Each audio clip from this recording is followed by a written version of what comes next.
ये जो बात अभी मैं कहने वाला हूँ ये आपके लिए बहुत बहुत बहुत इंपॉर्टेंट बात है, समझिएगा मेरी बात को। बच्चे क्या होता है कि आप में से बहुत ऐसे कैंडिडेट हैं जो पूरे भारत से सीजीएल और सीएचएसएल की तैयारी करते हैं, और इस तैयारी को करने के लिए पूरे के पूरे भारत से कम 20 प्लस हमारे 20 लाख से ऊपर जो है एप्लीकेंट्स अप्लाई करते हैं इस पेपर को लेकर।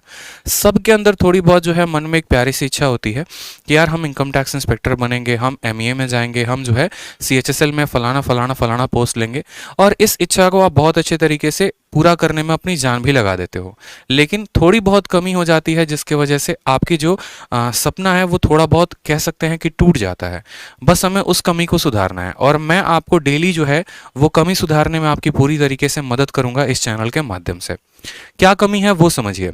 जैसे आप में से बहुत सारे स्टूडेंट होते हैं, मैं यूं कहूं कि 90% जो भारत का क्राउड होता है, इंडिया का क्राउड होता है, वो सिर्फ और सिर्फ किस पर फोकस करता है, तो वो सिर्फ और सिर्फ प्री पर फोकस करता है। मेंस के बारे में कोई नहीं सोचता, और इसका असर मुझे अभी इस बार के मेंस के आंसर की आने के बाद दिखा। ठीक है, बहुत ऐसे बच्चे थे जिनका 140 प्लस आया, बहुत ऐसे बच्चे थे जिनका 170 प्लस भी आया है, और कुछ बच्चे ऐसे भी हैं जिनका 190 प्लस आया है। अब आप खुद यहाँ पर स्कोर देखकर बोलेंगे कि सर इसका सिलेक्शन तो हो जाएगा, ये मैं लिखित रूप में आपसे देता हूँ, इसका सिलेक्शन नहीं होगा। क्यों नहीं होगा? क्योंकि आपको पता है कि जो वैकेंसीज हैं वो 8000 हैं या 9000 है, महज इतनी वैकेंसीज हैं, और इतने वैकेंसी में 140 वालों के लिए कोई भी जगह नहीं है, 150 वालों के लिए कोई भी जगह नहीं है। इस बात को ध्यान में रखें। यानी आपने एक बात को यहाँ पर नोटिस किया, आपका प्री का स्कोर चाहे 180 था या 190 था या 140 था, वो कोई मैटर नहीं करता है। आपका अल्टीमेट मेंस का स्कोर जो है वो मैटर करता है। प्री का स्कोर मैटर करता है, मैं ऐसा नहीं कह रहा हूँ। प्री का स्कोर आपको एक लीड देता है, एक रेस में वो लीड देता है जिससे आप बहुत आगे बढ़ते हैं, लेकिन मेंस का स्कोर आपसे और दोगुना लीड देता है, जिसकी वजह से आप अपने सिलेक्शन पे कंफर्मेशन का ठप्पा लगा देते हैं। यानी आपको एक बात को समझना पड़ेगा कि जब हम प्री की तैयारी कर रहे हैं तभी हमारे माइंड में ये चीज फिक्स होनी चाहिए कि हमारा मेंस का भी सिलेबस साथ में साथ कंप्लीट होता रहे। क्या होता है यहाँ पर कि बहुत बच्चे इस माइंड को लेकर चलते हैं कि अरे पहले तो हम प्री को निकाल लेंगे, प्री जब हमारा निकल जाएगा तब हम मेंस के बारे में सोचेंगे, और ये उनकी सबसे बड़ी भूल होती है। क्यों? क्योंकि 6 महीने तक लगातार प्री की तैयारी कर रहे हैं, करंट अफेयर पढ़ रहे हैं, जीके पढ़ रहे हैं, लूसेंट उठा रहे हैं, रीजनिंग पढ़ रहे हैं, 60 दिन 60 मैराथन शो देख रहे हैं, बहुत अच्छा स्कोर भी आप प्री में लेके आ रहे हैं, 140 150 भी आप स्कोर कर पा रहे हैं, और इससे आप खुश भी हैं। आप बहुत दोगुने तरीके से मेहनत अब मेंस के लिए करते हैं, लेकिन आप शायद एक बात भूल जाते हैं कि आपके प्री और आपके मेंस में महज 60 से 90 दिनों का ही अंतर होता है। उस 90 दिनों में आपके पास या तो ऑप्शन ये होते हैं कि आप अपने सिलेबस को खत्म करें, या फिर आपके पास ऑप्शन ये होता है कि आप जो है मॉक टेस्ट लगाएं। जब आप मॉक टेस्ट लगाने जाते हैं तो आपके स्कोर कम आते हैं, और उस सिचुएशन में आपको ऐसा महसूस होता है कि यार मुझे सिलेबस को कंप्लीट करना चाहिए। जब आप सिलेबस कंप्लीट करने जाते हैं तो फिर आप लगता है कि सर पूरी दुनिया मॉक टेस्ट दे रही है और हम सिलेबस कंप्लीट करने में ही लगे पड़े हैं। तो इसका सॉल्यूशन क्या है? इस जो पैराडॉक्स है, इस पैराडॉक्स से आने का, जो इस चक्रव्यूह को तोड़ने का जो सॉल्यूशन है वो क्या है? उसका सॉल्यूशन यही है कि हमें जो आखिरी के 90 दिन जो बाद में हमें मिलेंगे, उससे बेहतर है कि हम अभी से जी जान लगाना शुरू कर दें। जितना कैपेसिटी हो हमारा, हम पूरा का पूरा एनर्जी लगाएं, और अभी से ज़्यादा हम फोकस कर सकें अपने आने वाले सीजीएल और सीएचएसएल को लेकर। इसके लिए बार बार बोलेंगे आपको सबसे ज़्यादा फोकस करना है जो हम पढ़ा रहे हैं उसके ऊपर। ठीक है, जितना भी हम करा रहे हैं वो हमारी पूरी की पूरी वीडियोस को आप देखिए, और उसके अलावा पूरा का पूरा आप रिवीजन भी साथ के साथ करते रहेंगे। रिवीजन के साथ कोई कमी नहीं छोड़नी है। मैथ्स में जितना हम आपको यूट्यूब पर करा रहे हैं भाई, वो आपके प्री और मेंस के लिए काफ़ी सफिशिएंट होगा। जब मेंस आएगा तो स्पेशल सीरीज अलग से निकालेंगे, वो एक अलग है, लेकिन आप रिविजन करते रहो। रिविजन कैसे करना है? एक बच्चा भी फोन करके पूछ रहा था कि सर रिविजन कैसे करें, इतना कुछ है पढ़ने के लिए, क्या करें सर? तो देखो स्ट्रैटेजी रखो 5:2 का। मैं आपको बता रहा हूं 5+2 का। ये 5 दिन हमें क्या करना है? 5 दिन हमें पढ़ना है, और ये 2 दिन हमें क्या करना है? तो ये 2 दिन हमें रिवाइज करना है। इस बात को ध्यान रखेंगे। रिवीजन सिर्फ मैथ का नहीं होना चाहिए, रिवीजन मैथ के साथ साथ वोकैबुलरी का भी होना चाहिए, रिवीजन हमारे जीएस का भी होना चाहिए, रिवीजन हमारे फैक्ट करंट अफेयर से लेकर इंग्लिश के वन वर्ड सब्स्टिट्यूशन तक सब कुछ का होना चाहिए, ताकि जब हम परीक्षा देने बैठे तो हमारे मन में कंफ्यूजन ना रहे कि इसका आंसर ऑप्शन नंबर ए होगा कि ऑप्शन नंबर बी होगा कि ऑप्शन नंबर सी होगा। एक आप सिलेक्टेड कैंडिडेट की तरह अगर आप शुरू से रणनीति बनाकर चलते हैं तो आपका सिलेक्शन तय होगा। यही बात है, और यही जो है माइंड में पॉइंट याद रखने हैं। ठीक है, कि हमें अभी से जो 45 दिन हमारे बच गए हैं उसमें हमें काफी मेहनत करना है। एक भी दिन आपका अचूक नहीं जाना चाहिए, एक भी दिन आप गंवाएंगे नहीं।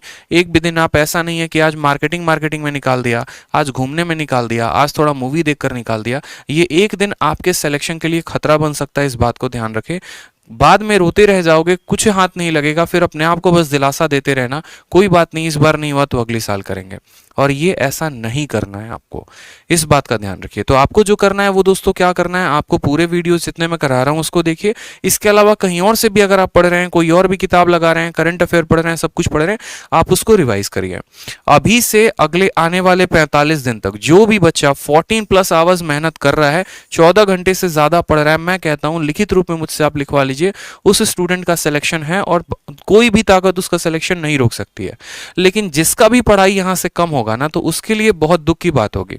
उसके लिए दुख मुझे भी होगा कि लड़के ने इतनी मेहनत की, ठीक है, और तब इसका सिलेक्शन नहीं हुआ। तो अगर आप देखो क्या होता है ना, मैंने अपने बचपन से एक बात अपने लाइफ में सीखा है कि जहां तक अगर हम 70% मेहनत कर रहे हैं ना, तो बस हमें सफलता के लिए 20% और करना होता है। ठीक है, जैसे मानो कि ये पहाड़ है, ठीक है, और मुझे पता है कि यहां पर जाऊंगा तो भगवान के दर्शन हो जाएंगे, लेकिन यहां तक का रास्ता बहुत कठिन है।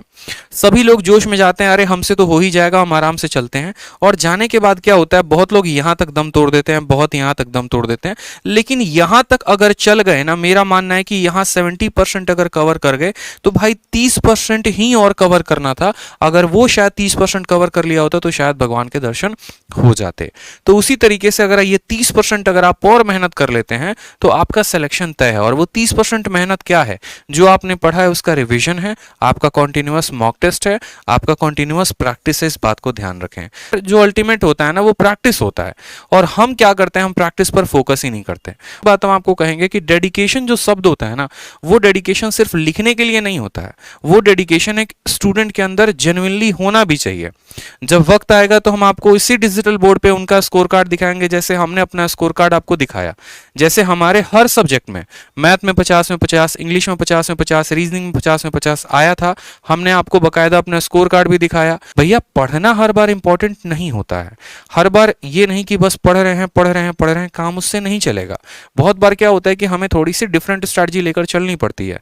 कहते हैं ना कि जैसे किसी भी काम को करने के लिए साम दाम दंड भेद हर कुछ का प्रयोग करिए, उसी तरीके से आप अपने सिलेक्शन के लिए आपको चारों नीति का प्रयोग करना पड़ेगा।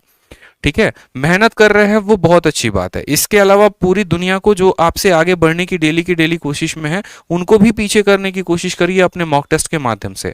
अपना ऑल इंडिया रैंक भी देखा करिए कि आपका ऑल इंडिया रैंक कितना आ रहा है, आप उनको कैसे बीटअप कर सकते हैं। हर छोटी बात पे फोकस करेंगे तो आपका सिलेक्शन तय है। ठीक है, ध्यान रखिए इस बात का। इसके अलावा किसी भी भाई का कोई भी डाउट रहता है तो इस कमेंट बॉक्स में आप ज़रूर बता देना, मैं पर्सनली आप लोगों के हर एक कमेंट का रिप्लाई कर दूंगा। अगर आपको वीडियो अच्छी लगी, जानकारी मिली, आप सेटिस्फाई हुए, तो चैनल को सब्सक्राइब और वीडियो को लाइक ज़रूर कर दीजिएगा, और आगे लोगों तक भी अपने शेयर ज़रूर करिएगा। ठीक है, तो मिलते हैं अगले वीडियो में। मन लगाकर तैयारी करिए, मेरी पूरी शुभकामनाएं आप लोगों के साथ हैं। और हमेशा एक बात कहता हूँ कि सिलेक्टेड हैं, सिलेक्शन दिलाएंगे, इंस्पेक्टर हैं, इंस्पेक्टर बनाएंगे। बढ़िया तरीके से मेहनत करिए, बाकी आपका बड़ा भाई आपके लिए खड़ा है। चलिए, बहुत बहुत धन्यवाद।